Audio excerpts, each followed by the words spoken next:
नमस्कार मित्रमैत्रिणींनो, आपल्या आजच्या कथेचं नाव आहे स्वेटर. डिसेंबरच्या थंडीत सगळं पुणं लपेटलं होतं.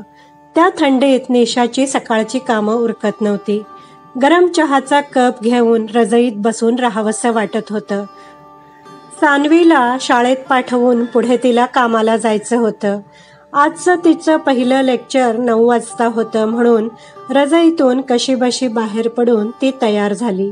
अगं सानू, चल ना पटकन आणि स्वेटर घाल ग, खूप थंडी आहे बरं का, निशा किचनमध्ये डबे भरत म्हणाली. आले ग आई, झालंच, म्हणत 7वीतली सानू तयार होऊन आली. सानूनं गुलाबी रंगाचा अनुमावशीने स्वतःच्या हाताने विणलेला सुंदर स्वेटर घातला होता. अनु पण निशाच्याच कॉलेजमध्ये प्रोफेसर होती. स्वेटर विणावेत तर अनुनेच. सुरेख वीण, प्रेमाचे धागे आणि मास्टरपीस बनवणारे हात. अगदी जवळच्या व्यक्तींना ती स्वतःच्या हाताने सुंदर स्वेटर बनवून देणाऱ्या अनुमावशीची सानवी फारच लाडकी होती. अगं, शाळेत जाताना दुसरा स्वेटर घाल ना, रोज मावशीने दिलेला नवा स्वेटर घातलास तो खराब होईल ना तो, निशा म्हणाली. काय ग आई, मला हाच स्वेटर सगळ्यात जास्त आवडतो आणि यात थंडी नाही वाजत, असं म्हणत सानू गाडीत बसली. निशाने गाडी सुरू केली. पहिल्याच ट्रॅफिक लाईटला एवढी गर्दी कसली, म्हणत तिने खिडकीतून डोकं बाहेर काढून दूरवर वाकून पाहण्याचा प्रयत्न केला. सानू, ती गाडी बंद पडली आहे का बघ, त्यामुळे सगळं ट्रॅफिक अडलं आहे.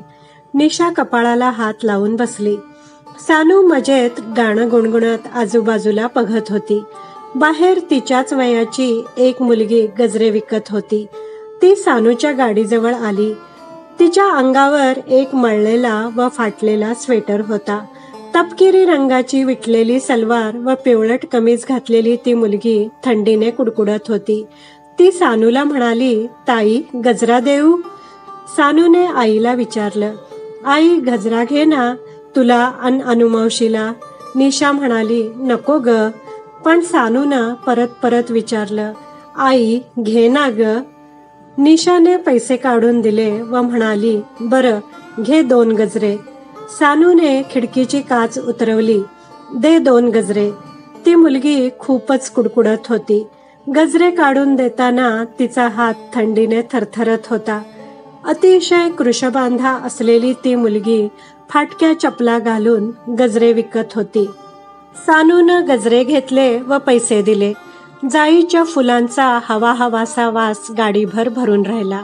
आई ग, तिला फारच थंडी बाजत होती बघ, बिचारी. आई, ही थंडीची लाट कधी जाईल ग? आई, एक आयडिया, मी माझा स्वेटर देऊ तिला? हा स्वेटर तिच्या स्वेटरपेक्षा जाड आहे, सानू आईचा अंदाज घेत म्हणाली. निशा म्हणाली, सानू, तुला अनुमावशीनं वाढदिवसासाठी स्वतः विणून दिलाय ना? काय वाटेल मावशीला तू असा देऊन टाकला स्वेटर तर?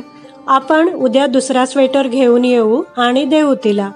सानू रागावून म्हणाली, आई, ती आत्ता थंडीने कुडकुडत आहे आणि उद्या ती काय इथेच दिसणार आहे का? मी हा स्वेटर तिला आत्ता देते. मला वाईट वाटते ग तिच्याबद्दल. तू अनुमावशीला समजावून सांग. निशाने वळून लेकीकडे पाहिले. सानूच्या डोळ्यातली कणव पाहून तिला भरून आलं. बरोबर बोलते सानू. ही कणव, दुसऱ्याबद्दलचं प्रेम कधी शिकवून येत नाही, ते जपलं पाहिजे.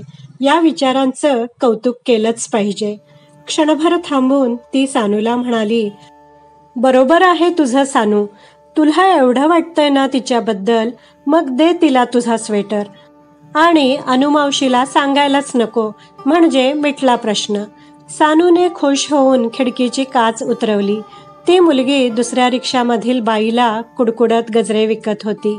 सानूनं तिला हाक मारली. ती उत्साहाने आली आणि म्हणाली, ताई, अजून हवेत गजरे? 6च उरलेत. हे गजरे विकून मी पण शाळेला जाणार. सानूनं स्वतःचा स्वेटर काढला आणि म्हणाली, नवाच आहे आणि जाड आहे, तो घाल, म्हणजे तू अशी कुडकुडणार नाहीस. तिच्या डोळ्यात कमालीचा आनंद दिसला. तिने तो स्वेटर घेऊन पटकन घातला.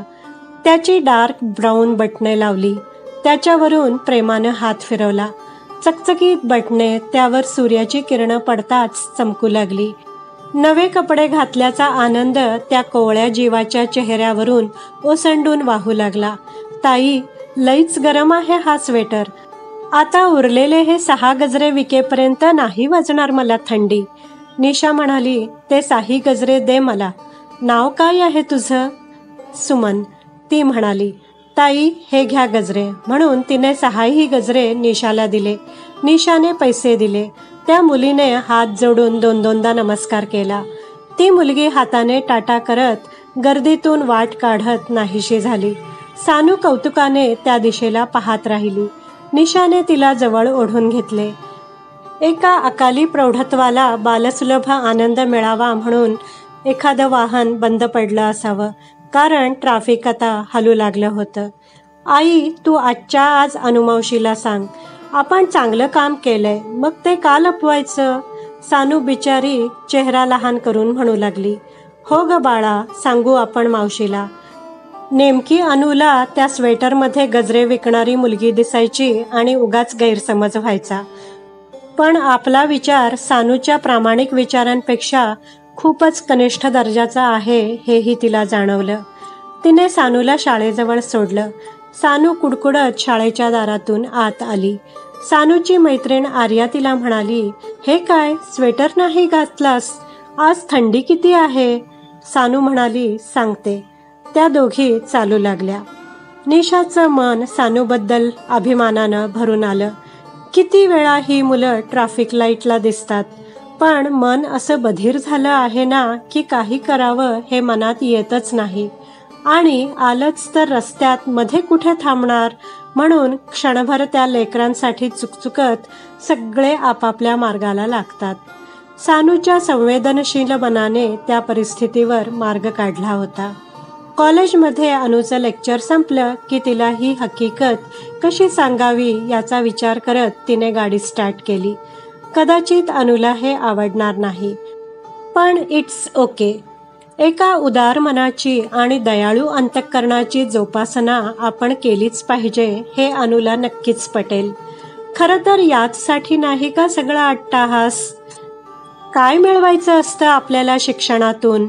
आयुष्यात माणसाने डॉक्टर, इंजिनियर बनलं नाही तरी चालेल, पण एक उत्तम व्यक्ती नक्की बनावं. संवेदनशील, सुसंस्कृत आणि सुविचारी. एक गोठवणारी सकाळ सुमन, सानू आणि निशासाठी बरीच उबदार झाली होती.